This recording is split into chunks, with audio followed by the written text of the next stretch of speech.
What's going on, YouTube? How we doing? Guys, I'm going to do a rod review for y'all this evening on my G-Loomis GCX INSHORE. I'm going to give you guys the good, the bad, the ugly, the pros, the cons, and then kind of final thoughts at the end on what I think of the rod. I've had it for about a year, so it's time to do a year review. I've caught a lot of great fish on it. It's been a workhorse. It's been a great rod. There's some things though that I think you guys should be aware of before you purchase it. So let's dive into it. All right, go over the specs real quick. I'll give it to you guys. All right, there we go. All right, guys. So this is again the GCX 841S, and this is the MF, so the medium fast action. All right. I sound like C.A. Richardson. It's the medium fast action. All right. This rod has a lot of tip for throwing small baits like the Paul Brown or the Mirrodine from Mirror Lure. All right, enough of that. So it's a 6 to 12 pound line rating on the rod. Now, that being said, let's get into the first con. Okay, if y'all look, let's take this bait out of here. If y'all can see in the front where this cork is right here, the diameter of this particular model rod is extremely thin. It's a very thin diameter. At first, I didn't really worry about that. It wasn't really that concerning to me. Now, if I could go back, I would buy, just my personal opinion, for the kind of fishing I do, which is all inshore, redfish, trout, snook, small tarpon, 40-pound tarpon and below. On this rod anyway.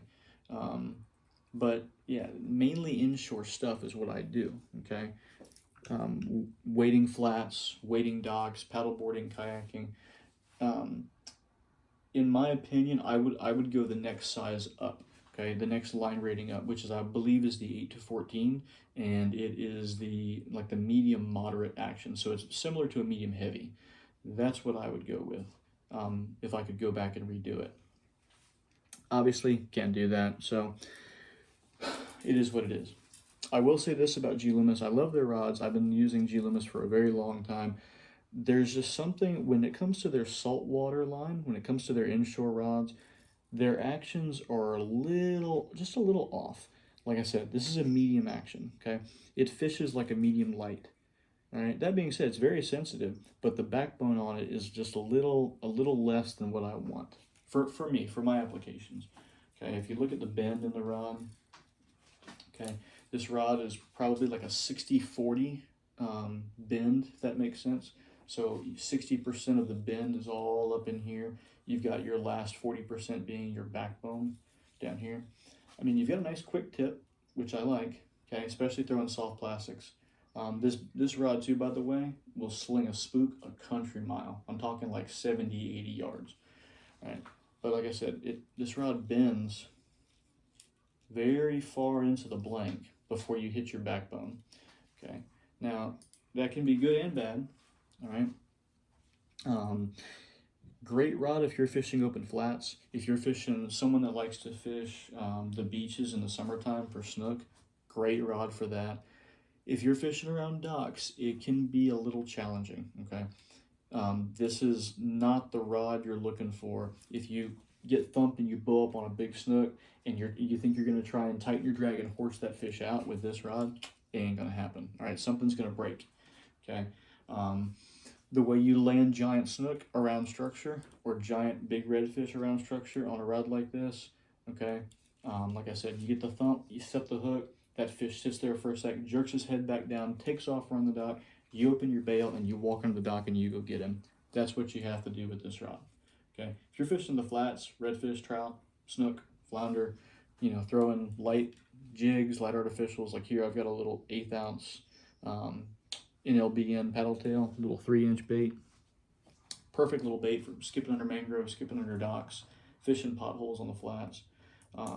Something like that, no problem with this rod. But if you've got structure around, I would go with the next size up if I were y'all. I would go with the 8 to 14 or even the 8 to 17. I believe it's the 904S. I have to look that up. But it's the 7-foot heavy action.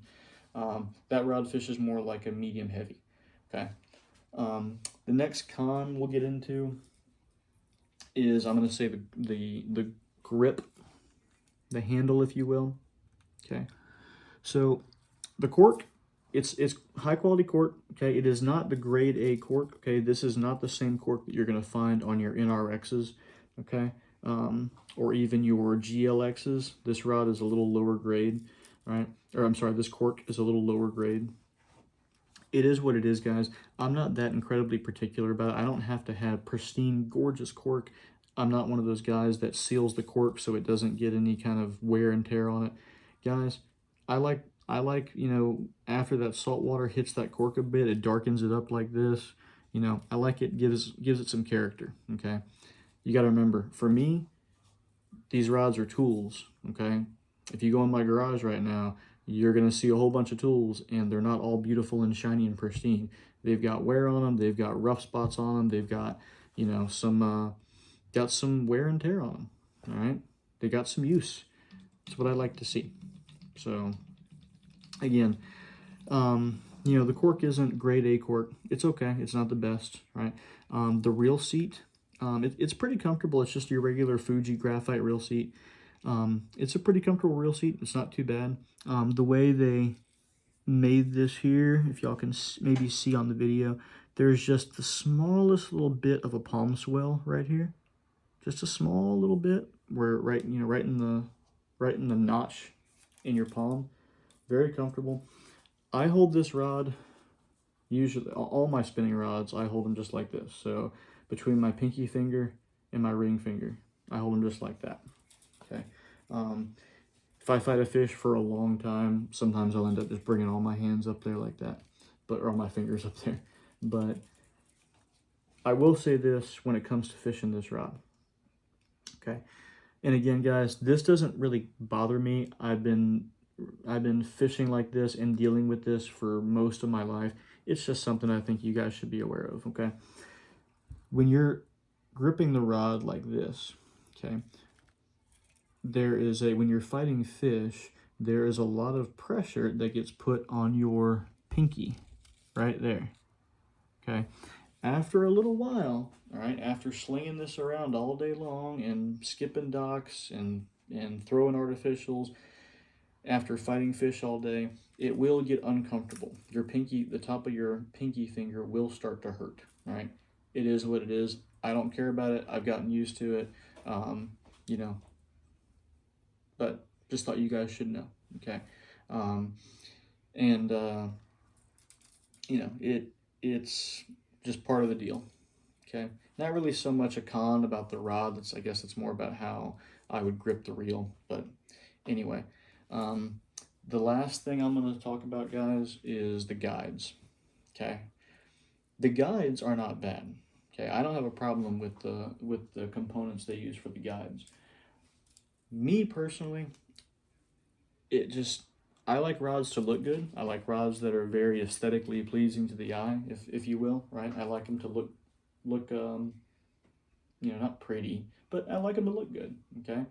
I like them to match, right? Like obviously with this reel right here, I'm not going to put an orange reel on this rod.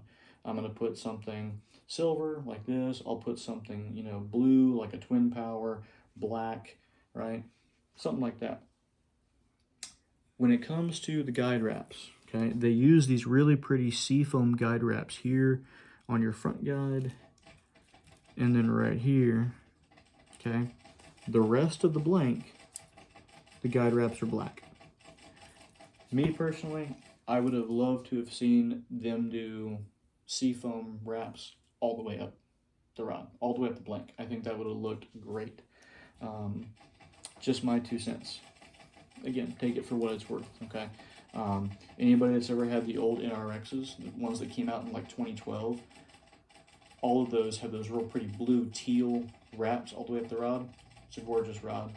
Even the new NRXs now that came out, they have that real pretty teal guide wrap on that front guide, and then the rest are all black. Don't know why they're doing it. Excuse me, it is what it is. All right, so let's get into the pros.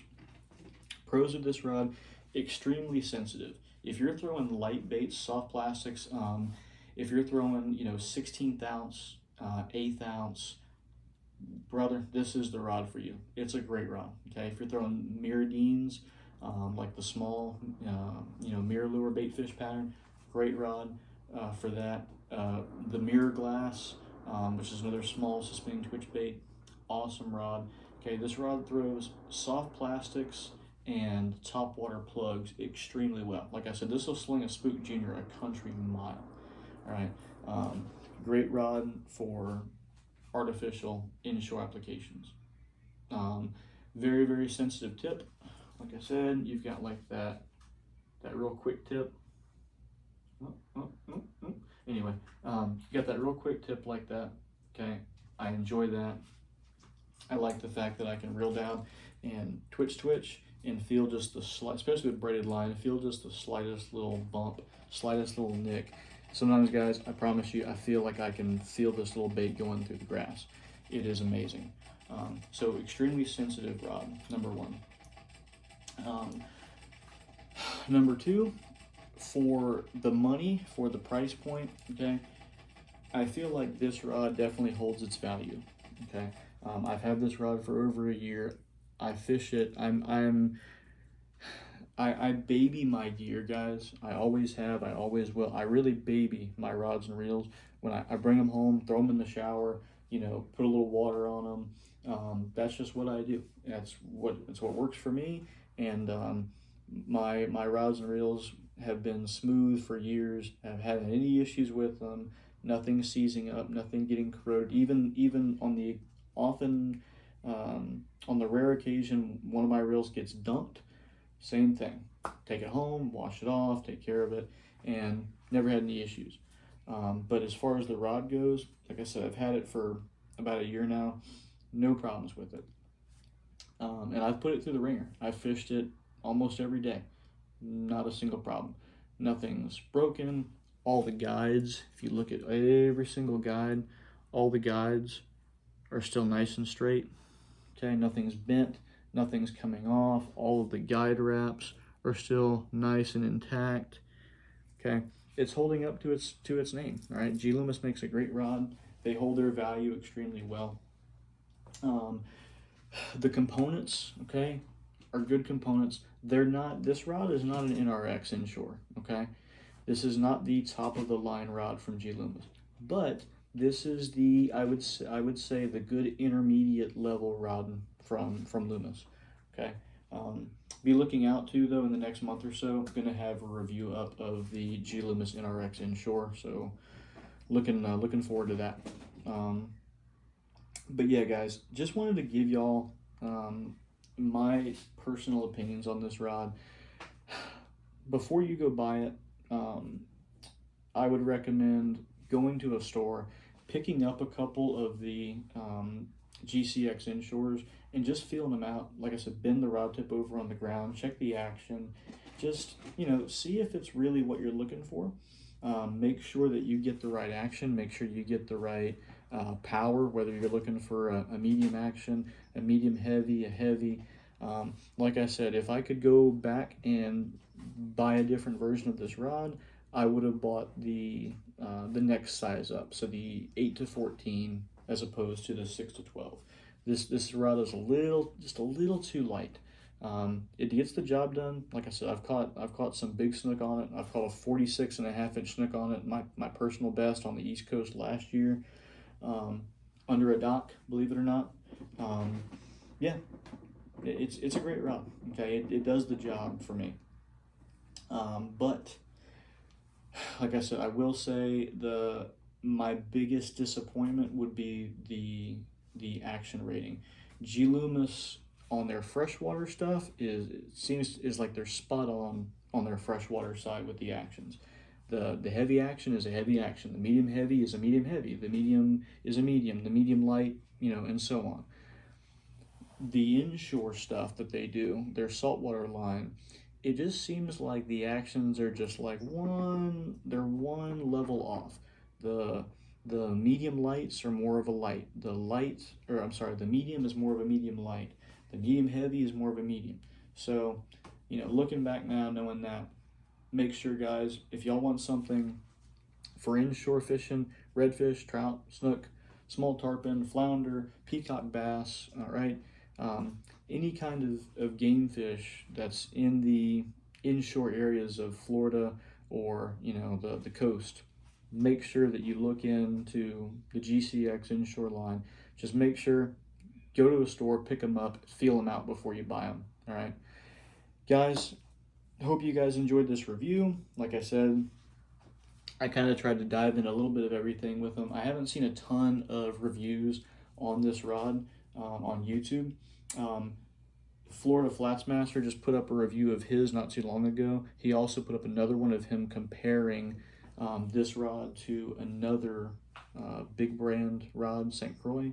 So if you guys haven't, go check him out and give him a follow. It's FL Flatsmaster on YouTube. Check him out and give him a follow too. He's a pretty good dude. All right. So again, guys, the GCX inshore. All right. Check him out. Great rod, just a little light. All right, guys. Have a great day. And as always, tight lines.